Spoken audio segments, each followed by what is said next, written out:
Maybe this shit is too bright. Quicker turnaround in 10 months.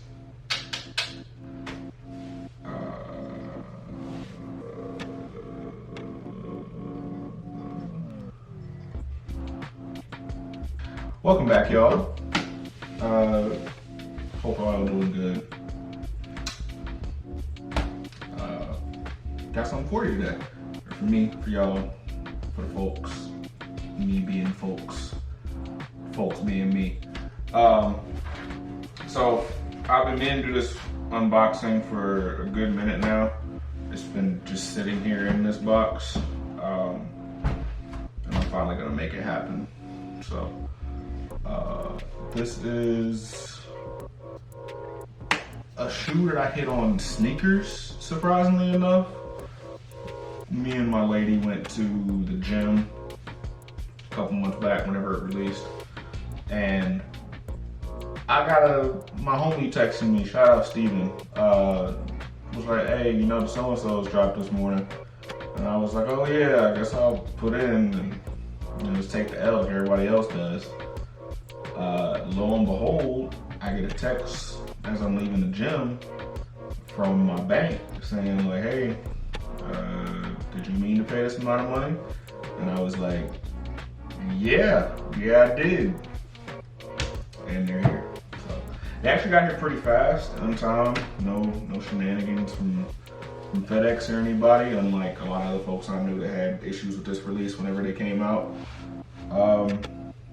But yeah, without further ado, let's just go ahead and let's get into it. And I've been trying to not hype myself up, but I just opened the box for the first time and these joints. This box really is cool. What we have here is the Nike X Fragment X Travis Scott Jordan 1 Low. So, damn. I'm avoiding like any and all reviews of this shoe since I have my own pair. Like I knew it came with this on it, but I didn't realize it's kind of cool. I kind of think they could have did the print on the box. It's Nike, they got plenty of money. But I also appreciate them having like the shell thing kind of gives it like a luster in the light. I don't know if you can really see it. So, but yeah, let's go ahead and shoes have the clear casing. That's what I was referencing. It's kind of dirty, actually. Don't stick your head in there. But clear casing, which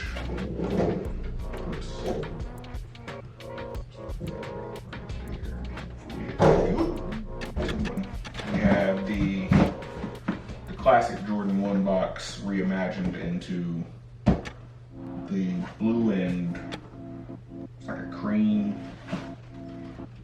Yeah, it's like kind of cream white. I don't think my light is washing it out or anything. Is that white? No, it's definitely kind of like eggshell, maybe. Who knows?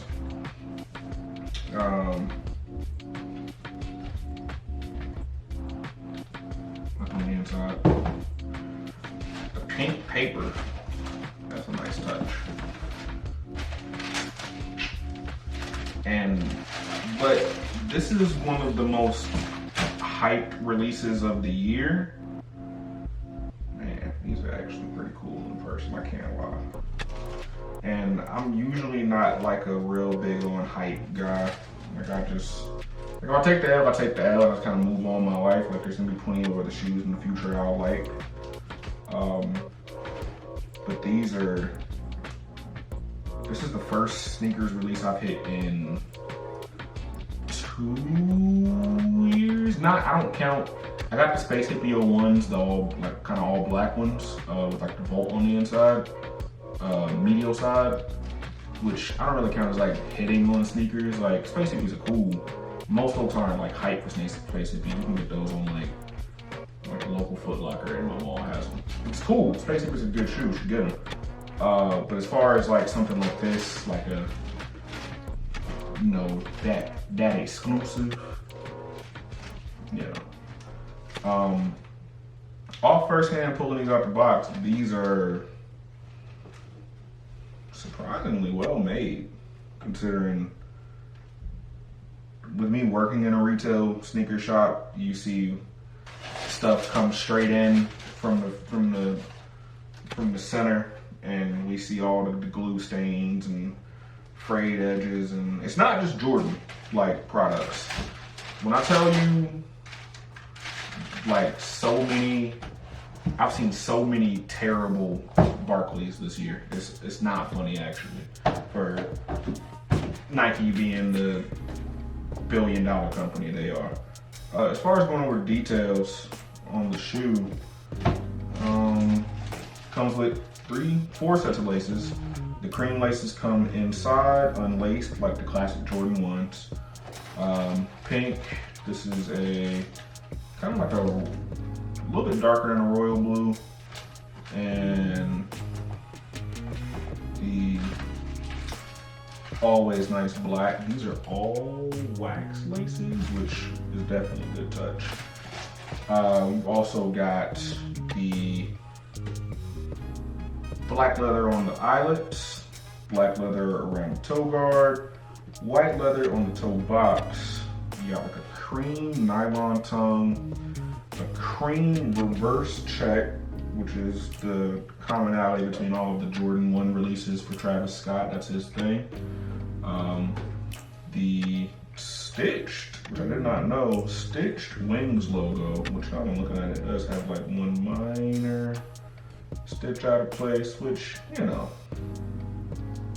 I paid retail for mine, so I can deal with a little bit of shenanigans.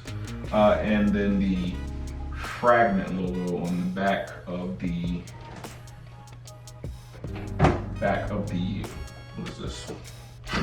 Back of the right pair, Hiroshi Fujiwara's label fragment design, with on the medial side the black check and the, I'm assuming this is like kind of style code stuff that Fujiwara uses. Not Fujiwara specifically, but fragment design. It's present on many of their designs that you can look at over the past decade, really. Tooling code, Travis, Hiroshi. It's interesting. As far as the other pair, you've got the same code on the inside, on the medial side, and the back heel tab of this low has the Cactus Jack kind of cross logo, and then the Cactus Jack face that Travis Scott has been known for the past couple of years. Money calling. But no, they're interesting because as a person who doesn't try to get caught up in a lot of like hype for sneaker releases, this is one of those shoes where I knew I liked them more than the highs. I think the highs are, I mean, they're okay, seeing them in person, but this was a collab that I felt was, even with having these in hand, that I still feel is extremely unnecessary. Fragment design has been part of Nike's legacy as far as collaborations and maybe probably other stuff as well. I can't think off the top of my head. For the past couple of decades, you know, you got the HTM team, Hiroshi Fujiwara, Tinker Hatfield, Mark Parker. Innovation for Nike for like the first decade of the aughts, the 2000s, I'm gonna call it. But definitely have kind of all stepped back, I think, from the sneaker scene a little bit. I say that, but Tinker just designed a new shoe that I just seen the other week for dancers. I can't remember the name right now, but that's gonna be interesting to see how people respond to that, especially dancers specifically.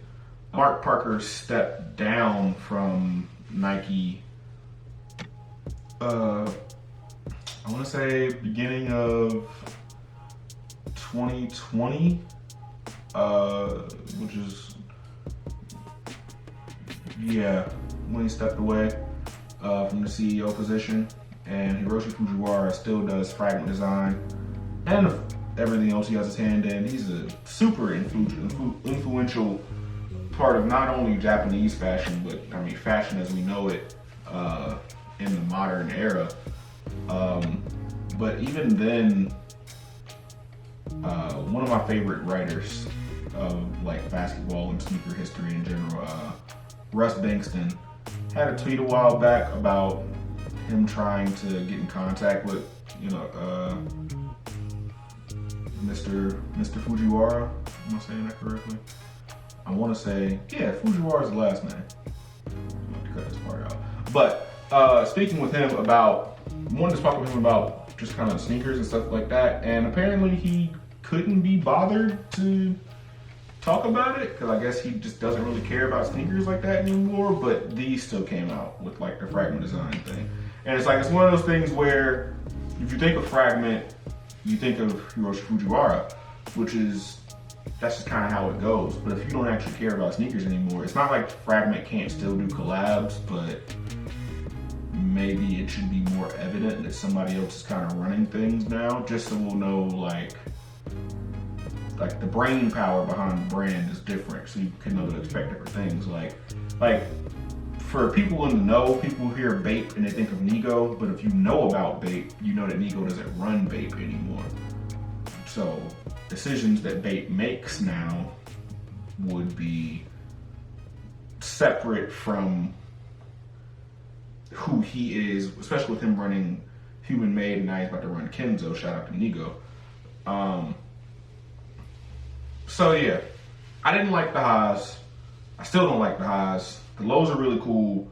Oddly enough, even though I did see a lot of folks complaining on release day about people not being able to get a pair of these, it also kind of was one of those things where, like, as much as I see folks complain about not being able to get them, in my mall, in my store, and even like just as far as like social media, I do see a lot of folks who like post, their fit pics and stuff like that with these. Oh, I forgot the detail for all the Jordan ones, the Cactus Jack logo on the side of the tongue. Gosh. But yeah, it's kind of one of those things where it's like a shoe that was hyped and obviously people love it and people want it, but like most hype releases for Nike, it's not easily attainable.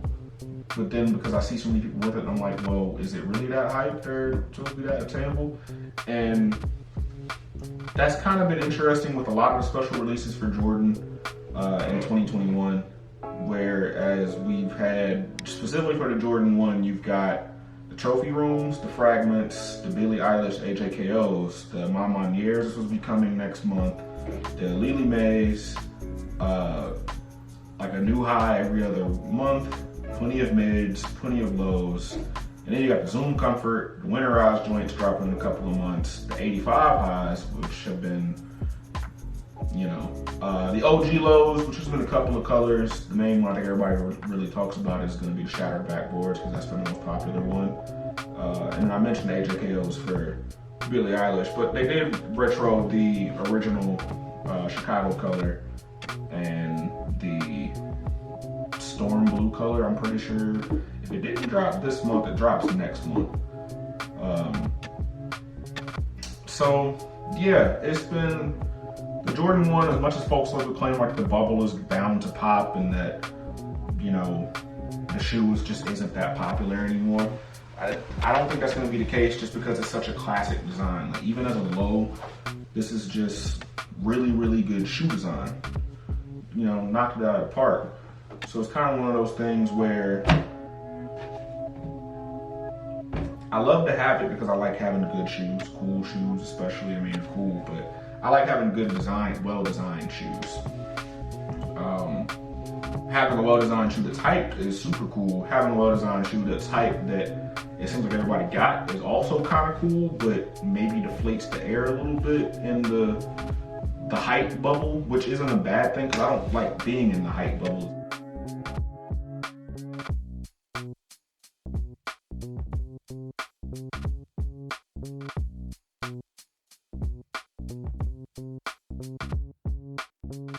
Great shoe, but I do wish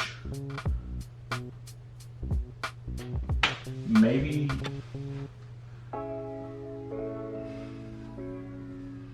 I do wish we could get cool colors, good colors, consistently with good materials. These materials are pretty good. They're not, I don't think they're anything to like write home about. Like the leather is definitely soft. It's not necessarily like the softest leather in the world.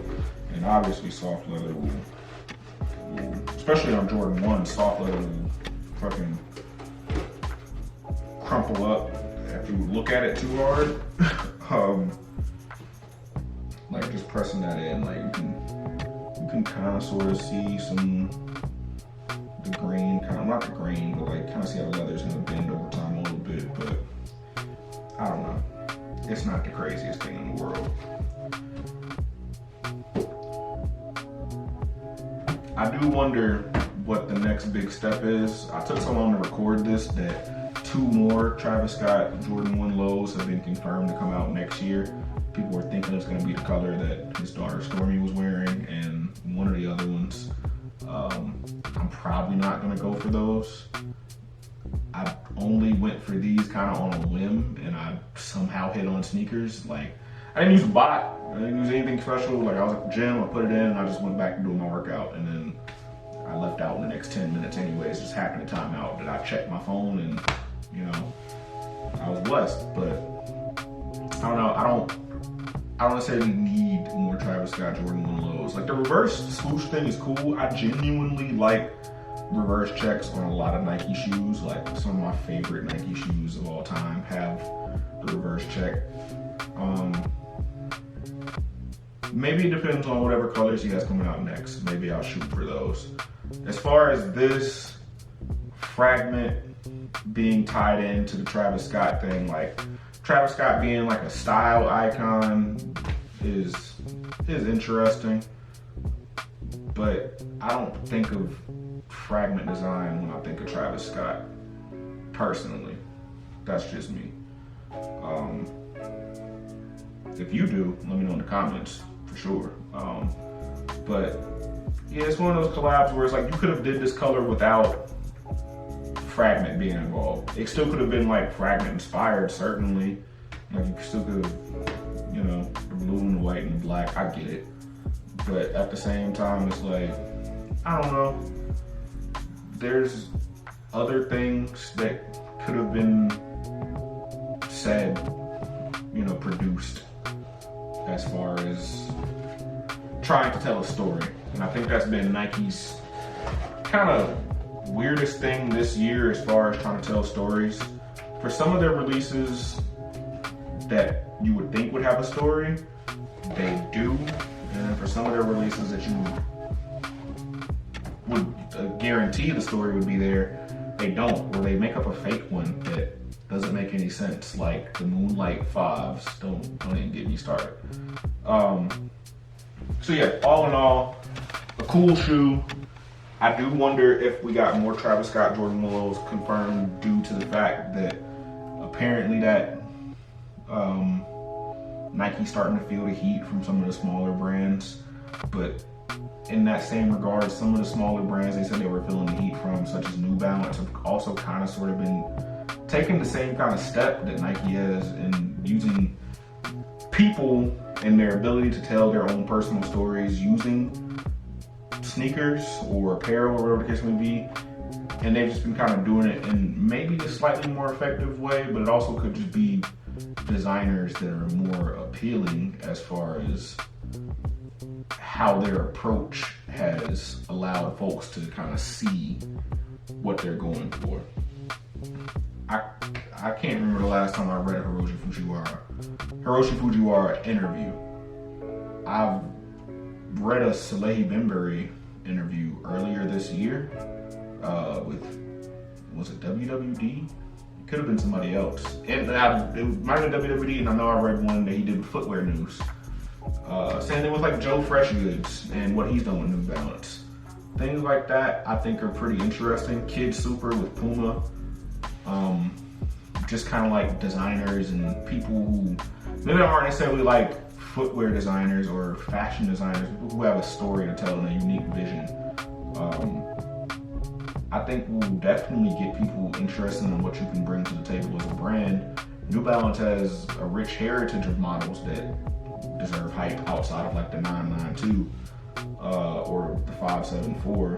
But if you can bring people in with somebody's special color on a 992 or you know, whatever the case may be, they'll probably be able to see all the other cool stuff you do as long as you continue to produce good stuff.